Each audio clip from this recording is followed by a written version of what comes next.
Hello, everybody. Kimberly Watson Johnson with People's Trust Realty. Today, I am doing my Q&A Saturday while I am at a home inspection.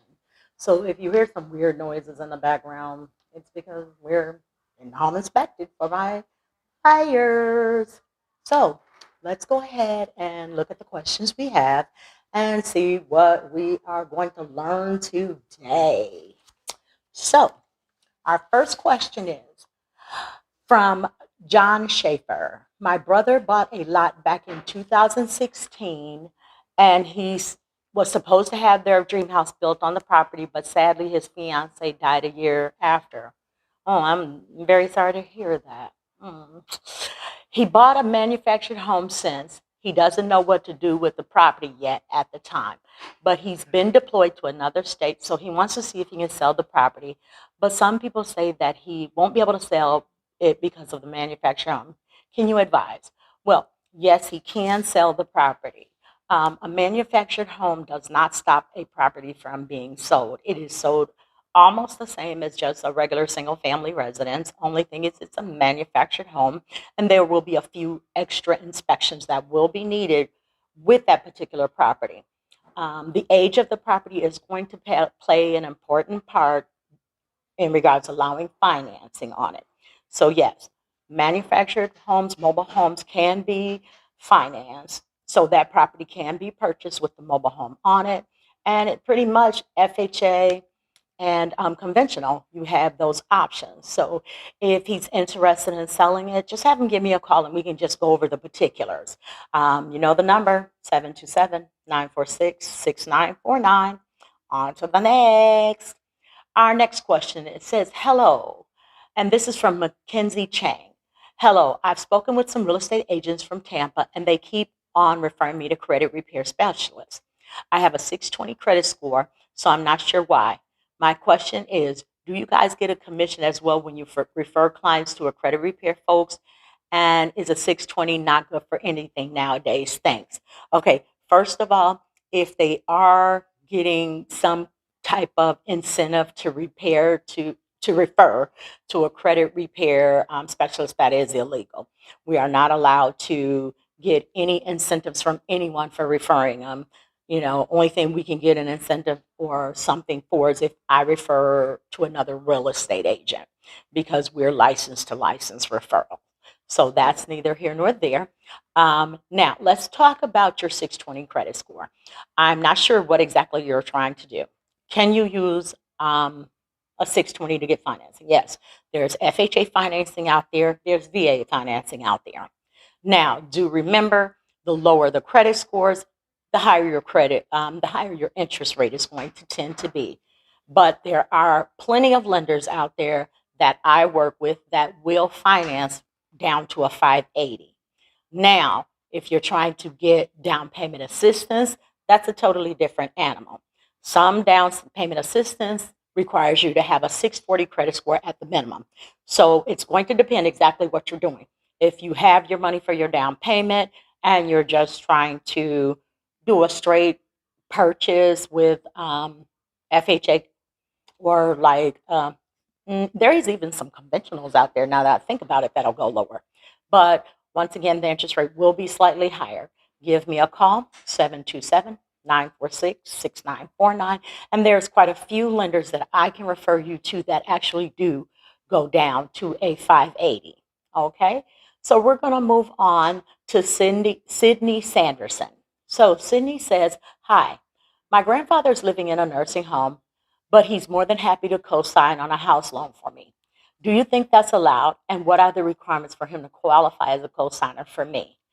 Okay, so Sydney, that's slightly tricky because some nursing homes is depending on the person's assets. And if he co-signs on a home for you, then that's going to change his ability, what they consider his ability to pay. And that could increase what he has to pay to that nursing home.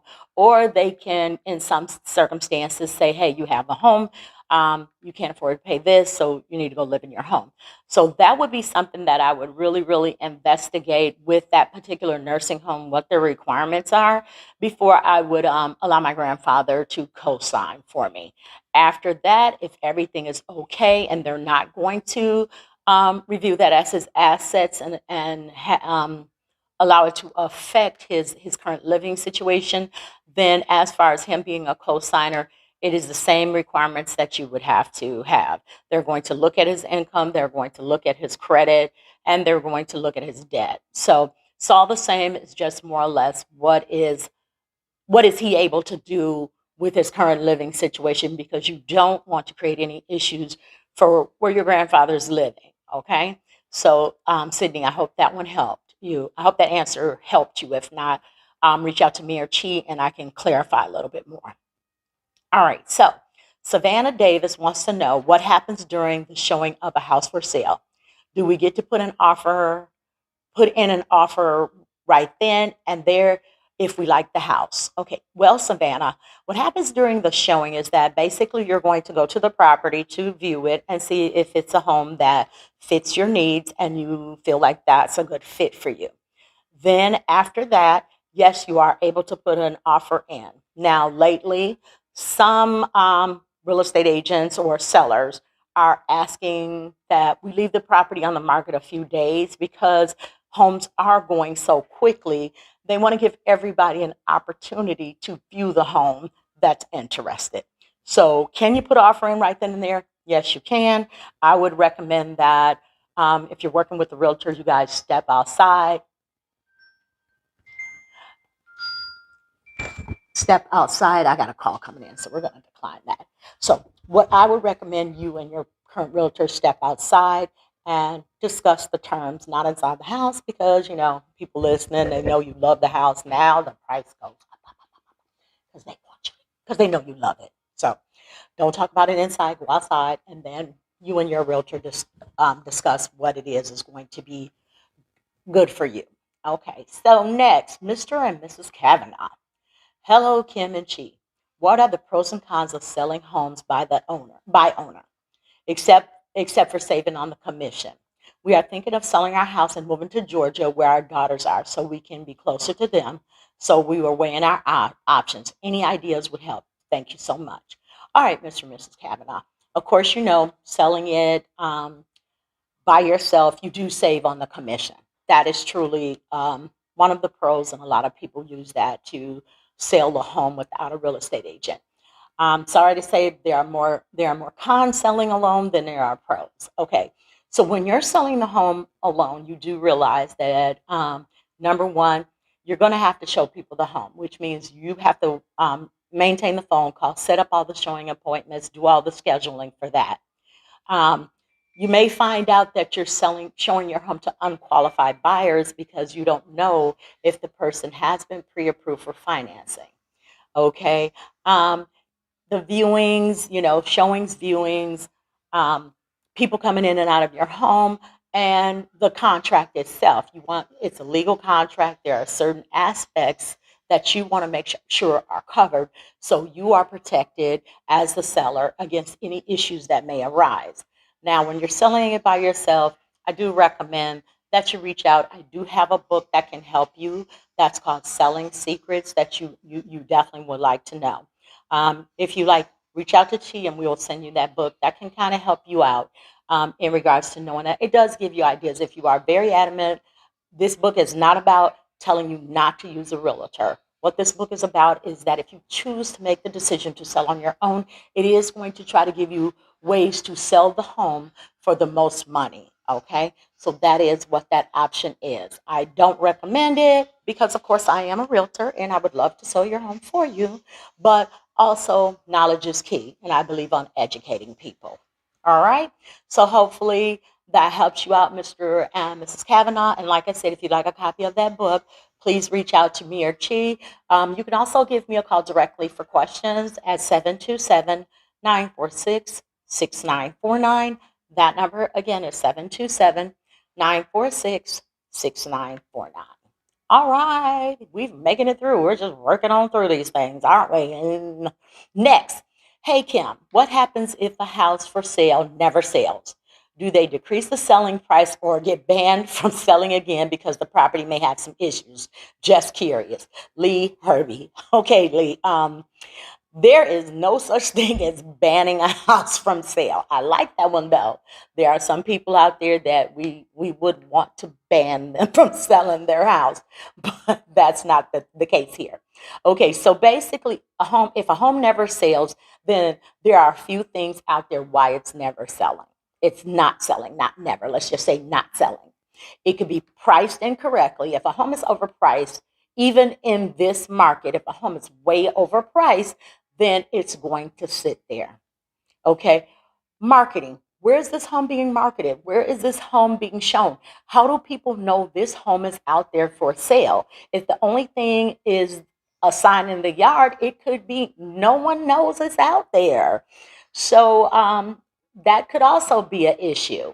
Um, there's just so many reasons why a home doesn't sell. And it always comes back to either the pricing or the marketing. At the end of the day, pricing or marketing. Because even home with issues, and yes, I'm saying even home with issues are selling because there are cash buyers out there that are looking for homes with issues specifically so they can come in and add their own touches and get the home sold. So that would be my only thought process would be that those would be the issues. So um, if it's your home, you better call me. I'm here. Okay.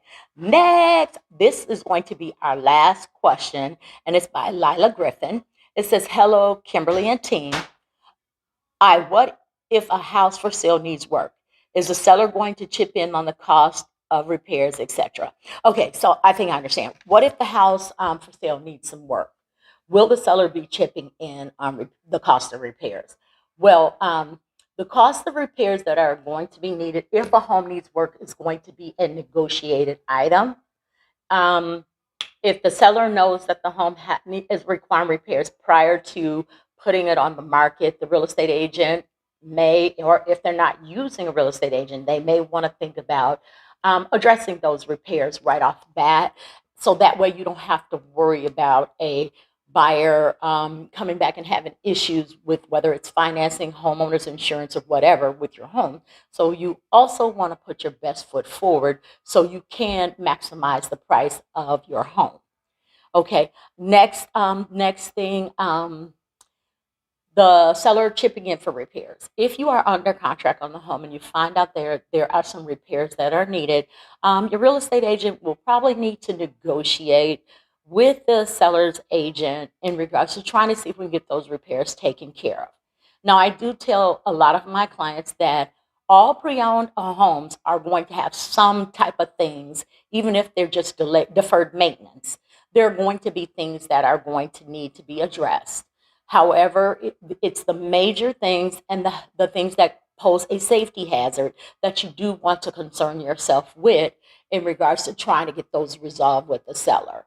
Okay, so that is our all of our questions for this week. Once again, keep them coming. I really do appreciate it, and I just love answering all your questions that you do send out. So we're going to go ahead and end this, and let me go over here and check on, see what my guys got going on with this home inspection and see how things are going. So I'm going to end here with thank you so much for coming out. Thank you for watching me. Thank you for listening to me dribble. Kimberly Watson Johnson, People's Trust Realty, giving you keys to home ownership. Goodbye.